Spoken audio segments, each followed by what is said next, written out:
Benjamin Netanyahu has asked for forgiveness from Israelis for failing to return 6 hostages found dead in Gaza on Saturday, as Hamas warned more could be returned to their families in shrouds if a ceasefire isn't reached. His comments came as intense street protests over his handling of negotiations entered a second night in Israel. Pressure also mounted internationally as the UK suspended some arms sales to Israel, citing a risk of equipment being used to violate international law. But Israel's Prime Minister struck a defiant tone, insisting its troops must control Gaza's Philadelphi corridor, a strategically important strip of land which is a sticking point in negotiations with Hamas. Thousands of Israelis took to the streets on Monday in fresh protests called by hostages' families to express their anger at Mr. Netanyahu's failure to bring home their loved ones after almost 11 months. The Times of Israel reported that police were using considerable aggression at one protest outside the Prime Minister's home in Jerusalem, including violently pushing protesters, throwing some to the ground, and dragging many away. One member of the police squeezed the throat of a Times of Israel reporter, according to the newspaper.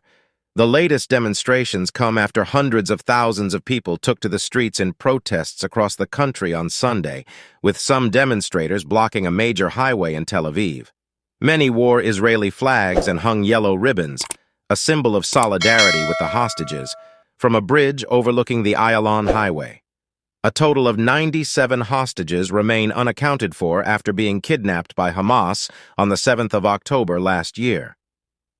Hamas said on Monday that hostages would be returned inside coffins if military pressure from Israel continues, and added that new instructions have been given to militants guarding captives if they are approached by Israeli troops. Netanyahu's insistence to free prisoners through military pressure instead of sealing a deal means they will be returned to their families in shrouds. Their families must choose whether they want them dead or alive, a spokesperson for the group said, without elaborating on what new orders had been issued. Earlier on Monday, Israel's biggest trade union said hundreds of thousands of people had joined a general strike called to put pressure on the government to agree a Gaza ceasefire and hostage release deal with Hamas. Despite this, Tel Aviv's Ben Gurion Airport reported limited disruption, and many restaurants and hospitality services operated as normal. Far-right Finance Minister Bezalel Smotrich boasted that Israelis had gone to work in droves and proved that they were no longer slaves to political needs. Elsewhere, U.S. President Joe Biden said Mr. Netanyahu was not doing enough to secure a hostage deal and ceasefire with Hamas, amid reports suggesting a new proposal would be sent to the Israeli Prime Minister as final. Many accuse Mr. Netanyahu of blocking a deal to prioritize his own political survival, a claim he rejects. Mr. Netanyahu's far-right allies have threatened to pull out of the coalition government, undermining his chances of staying in power if he were to accept a deal tied to a permanent ceasefire before Hamas was destroyed.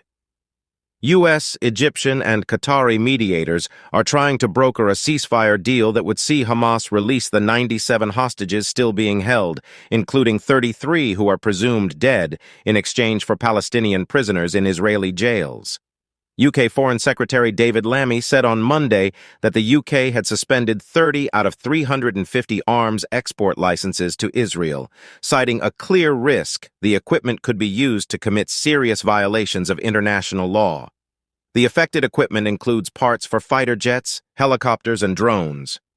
Mr. Lammy said the UK continued to support Israel's right to defend itself, and this did not amount to an arms embargo. Israel's Defense Minister Yoav Gallant posted on X to say he was deeply disheartened by the move, while Foreign Minister Israel Katz said it sent a very problematic message to Hamas and Iran. Meanwhile, funeral services for some of the hostages killed on Saturday have been held. The mother of Hirsch Goldberg Polin, one of the hostages whose body was recovered by Israel on Saturday, spoke at his funeral and said she had been in such torment and worry about him for months. Rachel Goldberg Polin said it had been a stunning honor to be her son's mother. Around the time of his kidnap, Hirsch sent 2 texts to his family, writing, "I love you guys, and I'm sorry." Mourners lined the streets in Jerusalem, and Israel's President Isaac Herzog spoke to relatives at the funeral. Kindly like, subscribe, and share your thoughts in the comments section.